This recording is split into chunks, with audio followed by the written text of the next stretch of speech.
Bleach finally looks as cool as it should in Thousand Year Blood War. After roughly 10 years on hiatus, Ichigo Kurosaki is picking up his giant-ass sword once again, returning for his final bout in Bleach, Thousand Year Blood War. The expectations for its return on Hulu are stacked high. The original is a staple among anime fans everywhere, and is often grouped together with One Piece and Naruto as being part of the Big Three.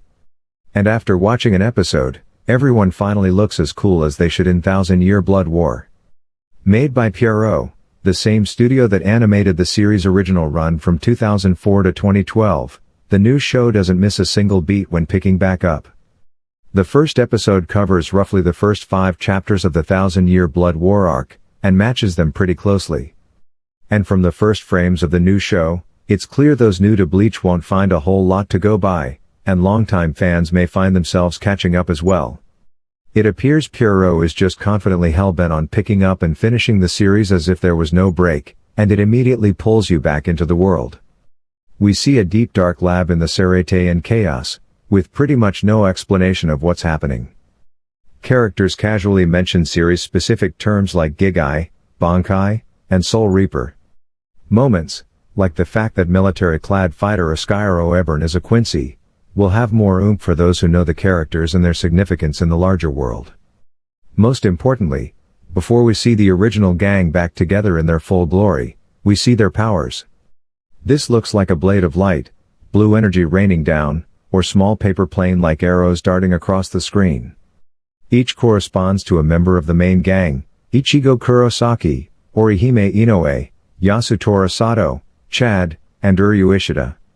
When we see the 4 again, they save 2 Soul Reapers just in the nick of time. Seeing the 4 for the first time in so long is jarring. For a moment I feel like I lose control of any coherent thoughts and astral project back into a 15-year-old version of myself that screamed about these characters on Tumblr. That's partially because I'm excited to see them back, but also because everyone just looks so dang good. Seriously, let's just talk about how fucking cool Ichigo looks in Thousand Year Blood War. As an older anime, we didn't get to see Ichigo and the rest of the cast age into more contemporary animation like we have with One Piece. Old, semi-stagnant fight scenes have been replaced with operatic high-flying antics that focus a lot more on the movement and feel like much more choreographed fight scenes to entertain, rather than filler to take up time in an episode. Nods to classic anime intros. Each of the 4 main characters gets a splashy name card as they're introduced, blend old anime tropes with a more contemporary style. It's a turn that feels befitting of its star. Ichigo Kurosaki has always been one of the coolest shonen protagonists. Unlike characters like My Hero Academia's nerdy Deku or One Piece's goofy Luffy, Ichigo has always felt a little bit cooler and more confident than the rest. And now it looks like he finally gets an animation that feels stylish enough for him and his final adventure. New episodes of Bleach, Thousand Year Blood War simulcast on Hulu every Monday at 8:30 a.m. Bleach finally looks as cool as it should in Thousand Year Blood War. After roughly 10 years on hiatus, Ichigo Kurosaki is picking up his giant-ass sword once again, returning for his final bout in Bleach, Thousand Year Blood War. The expectations for its return on Hulu are stacked high.